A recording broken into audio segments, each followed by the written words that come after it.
Todo mundo quer um banda, quer um banda, mas ninguém sabe que é um banda, mas quer um banda. Um banda tem fundamento, mas quer um banda.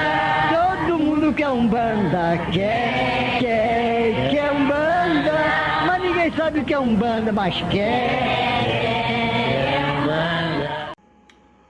Olá, sejam todos muito bem-vindos ao vídeo História da Umbanda, mais uma parte do curso. Estamos nos encaminhando para o final desse curso. Eu espero que você esteja gostando. Se ainda não é inscrito no canal, por favor, inscreve-se no canal, curte, compartilha e faça do Umbandeiros o seu canal de Umbanda dentro e fora do terreiro. Não esquece também de deixar um comentário aqui. E caso você queira ser membro do canal para auxiliar o nosso canal, nós também temos a opção de membro. Bom, gente, vamos falar aqui então. O vídeo de hoje ele vai ser um pouquinho, talvez um pouquinho polêmico para algumas pessoas, talvez gere um pouquinho de desconforto para outras, mas é um tema necessário para a gente falar. Possivelmente eu vou ter que dividir esse tema em dois momentos, em dois vídeos, por causa da extensão e necessidade de pontuar algumas questões. Mas vamos lá, vamos começar hoje falando sobre macumbas, falando sobre umbandas, falando sobre a legitimação e as macumbas, para a gente entender um pouquinho desse conceito, porque hoje muita gente tem medo de falar, por exemplo, macumba. E alguns irmãos denominam-se, vamos para macumba. Isso gera um pouco de preconceito, um pouco de desconforto também para alguns irmãos. Então, ao discorrer disso tudo, a gente vai falar a respeito da questão, o que são macumbas, de onde vieram, quais as suas origens, né? E aí a gente vai falar sobre uma série de questões culturais e religiosas que permeiam a história do Brasil, desde o Brasil colonial, desde a pré-colonização também, né? Hoje a gente está numa realidade em que todos querem afirmar-se certos, todo mundo quer estar certo nas suas convicções, né? Quando na verdade a gente quer conseguir entender tudo isso. A gente precisa, o objetivo de todos é tentar entender tudo o que se passa, né? E com a Umbanda não é diferente, né? Então aqui nós vamos tentar pontuar um trânsito, tá? Entre Umbanda, entre a Cabula e a Macumba, tá? Situações que geraram encontros e desencontros e que ainda passando pelo espiritismo, né? E em uma terra ameríndia ou uma terra de caboclos, né? Eles, os verdadeiros donos da terra, os Guaicararus, os Tupis, os Tupinambás, os Guaranis e muitas outras culturas que, como eu disse, os verdadeiros donos da terra, né? E para dar sequência nessa aula, a gente precisa entender algumas coisas, o que é religião e o que é espiritualidade. São coisas distintas, muito embora as pessoas acreditem que seja a mesma coisa. Toda religião, ela tem uma espiritualidade, mas a espiritualidade ela não necessita de estrutura física religiosa para poder se manifestar. Pois todas as pessoas elas têm uma capacidade de transcendência graças a essa espiritualidade, né? Que transita entre o que é xamânico e o que é mediúnico. Todas as pessoas, todos nós temos uma espiritualidade, mas a gente pode entender de várias maneiras possíveis, né? E aqui a gente começa falando sobre Umbanda, né? A espiritualidade de Umbanda que se manifesta dentro dos terreiros, a gente vai falar um pouquinho disso aqui, sobre essa manifestação da espiritualidade de Umbanda, né?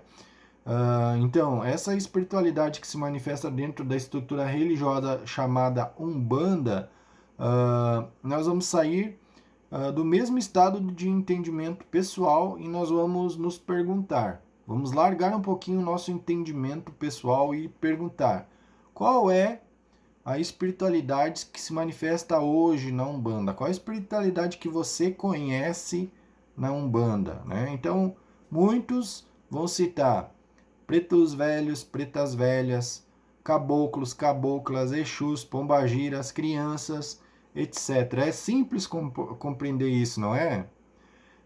E aí a gente também pode se perguntar aonde mais essa espiritualidade de Umbanda também se manifesta. A gente tem aqui, podendo citar Jurema, a Encantaria, Tambor de Mina, o Babassuê e os candomblés de caboclo, né?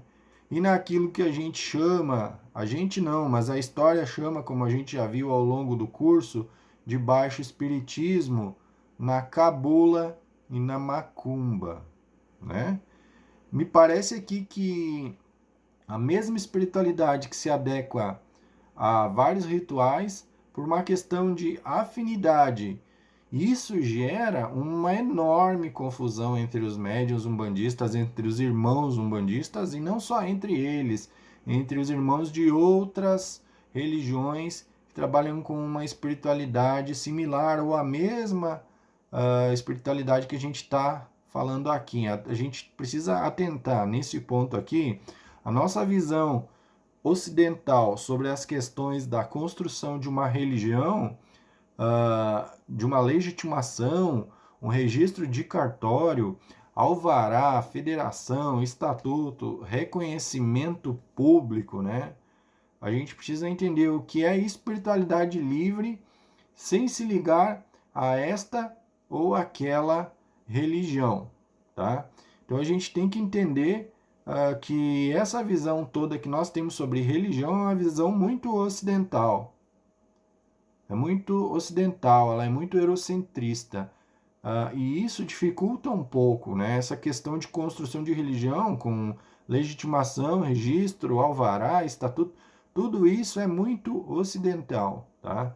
Então a gente vai fazer agora aqui um exercício de reflexão sobre o que eu estou querendo falar na questão de espiritualidade de Umbanda, tá? Aqui na minha cidade, por exemplo, nós temos uma vozinha aqui que é benzedeira e que ela recebe um caboclo para benzer, tá? Mas ela nunca fez parte de um terreiro de Umbanda. Então, se você perguntar para essa vozinha, essa benzedeira que trabalha com caboclo, possivelmente ela vai te dizer que não conhece Umbanda, que não trabalha na Umbanda. Mas você identifica como Umbanda, não ela, porque ela trabalha com o caboclo. E muito menos a espiritualidade ali contida, ela veio para determinar uma crença para a vozinha, entende? E aí a gente pode usar esse mesmo exemplo, né? Se essa pessoa ela estiver, por exemplo, em Pernambuco, tá? Facilmente a gente pode identificar essa manifestação como catimbó. Ela mesma pode se designar, caso queira, ou caso ela acredite. Se for em Salvador, por exemplo, essa mesma manifestação, perto ali da região de influência congo-angola, ela pode identificar-se como candomblé de caboclo, não é? E no Maranhão, facilmente irão achar que esse mesmo caboclo faz parte da encantaria, do tambor de mina e etc.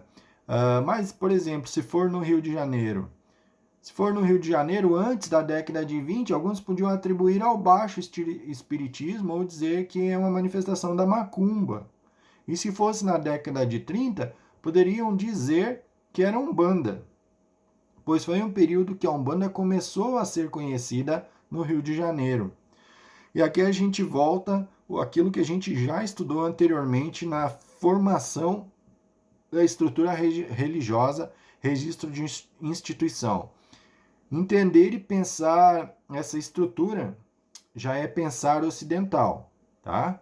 Faz parte da nossa realidade eurocêntrica, como eu falei, a nossa realidade patriarcal, e nós temos essa necessidade de legitimar algo.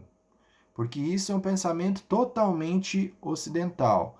Lembrando que antes disso, no Brasil, já existia a macumba no Rio de Janeiro, né? O candomblé Congo-Angola na Bahia, a linha dos mestres da Jurema, que também parte de um sincretismo entre catolicismo e a cultura indígena, já que no início de 1580, com um ritual chamado Santidade de Jaguaripe, né? Um indígena batizado católico, ele começa a fazer um ritual católico indígena, que recebe os ancestrais. Esse ritual é o ritual que antecede o que nós conhecemos hoje como Jurema. Então, é a Santidade de Jaguaripe. Assim como nós temos a cabula, que antecede a macumba. A cabula é de origem banto, Congo-Angola, considerado um ritual secreto no Brasil Império, onde toda a cultura do negro era proibida e perseguida. Obviamente, era secreta por ser proibida. Então vamos lá, voltando à questão espiritualidade de Umbanda. Se eu pensar que o caboclo é espiritualidade de Umbanda, eu não posso negar que essa mesma espiritualidade sempre existiu aqui na Terra, não é verdade? Porque o ritual da santidade de Jaguaripe é a prova disso, a manifestação de caboclo, que também depois está presente na Jurema. Então, pensar caboclo é uma espiritualidade de Umbanda que já estava presente aqui no Brasil antes do processo de estrutura religiosa Umbanda, como a gente crê e acredita. Lembrando, eu sempre afirmo, eu sou um defensor do processo legitimação da Umbanda na questão estrutura religiosa 1908, tá? E da mesma forma, se pensarmos Preto Velho, ele é uma das nossas ancestralidades africanas, ele é a nossa ancestralidade africana. Nos rituais bantos Congo-Angola, nós temos os bacuros, ou os baculos, que são a manifestação dos ancestrais dentro da pluralidade afro-banto, ou afro-Angola-Congo, no Rio de Janeiro, tá? E aqui a gente cabe observar que o processo de invasão e genocídio denominado colonização, ele traz os bantos como os primeiros a serem trazidos ao Brasil. Os primeiros povos que chegaram ao Brasil, escravizados, arrastados, foram os povos Congo, Angola e Cabinda. Lembrando que os primeiros escravizados, eles foram os povos indígenas originários das Américas, tá? Os bantos escravizados, ao chegar aqui no Brasil, eles encontram os indígenas escravizados e os reconhecem como os verdadeiros donos da terra. Surge assim, em Salvador, um ritual com base Congo-Angola, que é o candomblé de caboclo, e no Rio de Janeiro, um ritual afro-brasileiro com base banto, Congo-Angola, que é a macumba, ou seja, a macumba está para a cultura banto, assim como o candomblé nagô está para a cultura do orixá. São diretamente relacionados a estas etnias que vêm da África, né? A religião da língua iorubá, culto aos orixás. Região do culto banto Congo-Angola, culto aos inquices. E na região dos povos jejes, o culto aos voduns, tá? A primeira literatura com relatos dessas culturas no Rio de Janeiro é do livro de João do Rio, As Religiões do Rio, em 1904, que durante 3 meses o autor relata experiências e pesquisas que intitula Como Estar no Mundo dos Feitiços. O nome deste título é O Mundo dos Feitiços, título dado ao primeiro capítulo, né? E ele diz na página 34, as filhas de santo, macumbas ou cabindas, elas chegam a ter uma porção de santos de cada vez. E ele fala também que na tradição cabinda existe um sincretismo entre orixás e inquices, E entre esses santos e inquices, perdão, ele diz que o sacerdote é um feiticeiro chamado Macumba, dos santos Cabinda. Então aqui já identificamos como Macumba algo ligado à cultura afro-brasileira, né? Perdão. E aqui então nós vamos dar um salto de 1904 para 1924, o Leal de Souza, jornalista espírita. Ele está fazendo uma série de reportagens, Leal de Souza, sobre os lugares onde ele encontra manifestação de espíritos das mais variadas manifestações. E ele tem aqui o título O Inquérito, do jornal À Noite, no mundo dos espíritos. São incontáveis visitas que Leal de Souza faz e relata nessa edição. Em 1924, ele, Leal de Souza, espírita, e seguindo a linha de Kardec, que nesse livro ele relata a visita que ele fez ao Centro Espírita Nossa Senhora da Piedade, né, a tenda espírita Nossa Senhora da Piedade de Zélio Fernandino de Moraes. Ele visita muitos grupos que praticam espiritismo em casas ou centros espíritas, tá? Em 1924, cerca de uma dúzia de visitas que ele foi em centros, em núcleos espíritas. Chegando lá, ele também percebia manifestações de caboclo, tá?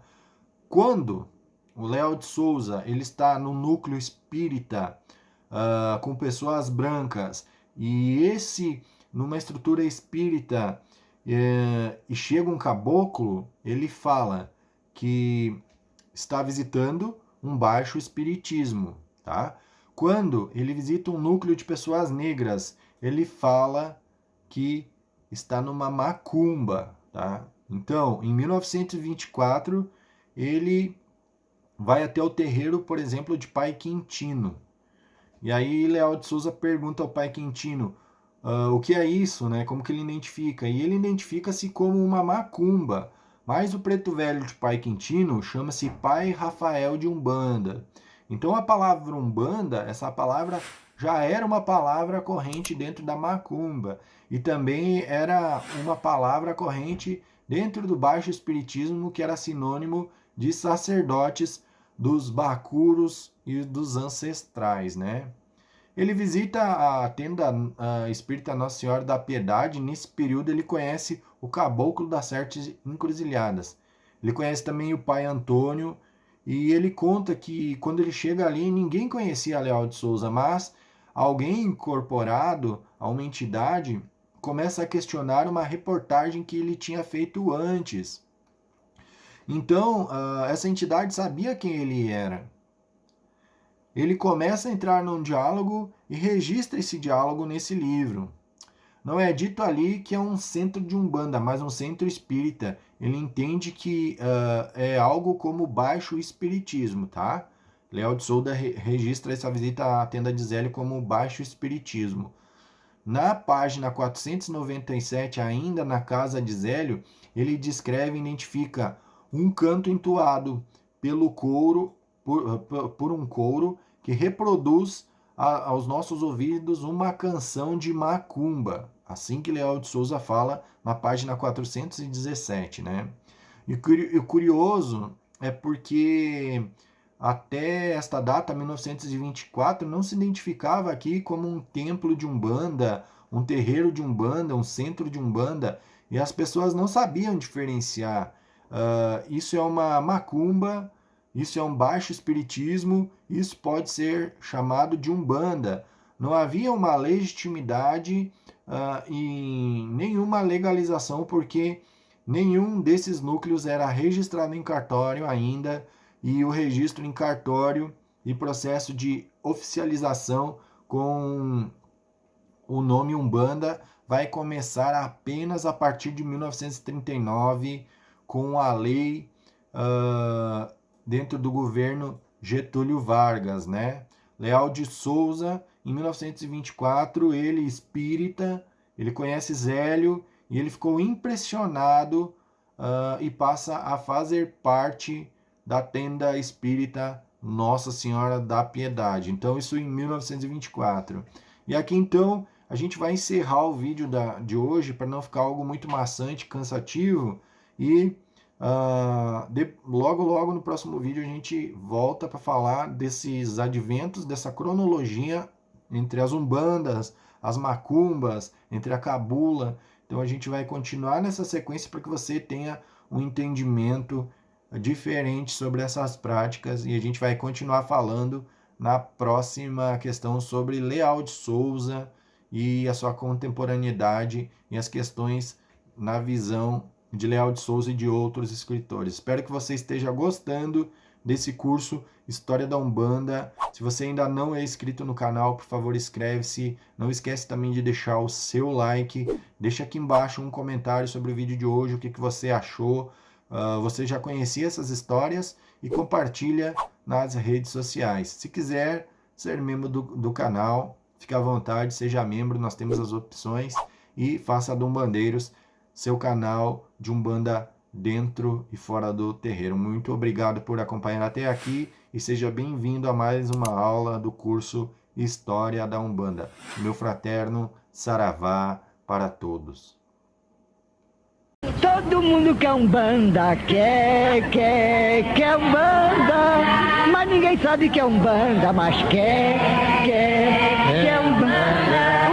Umbanda tem fundamento, mas quer Umbanda. Todo mundo quer Umbanda, quer Umbanda, mas ninguém sabe que é Umbanda, mas quer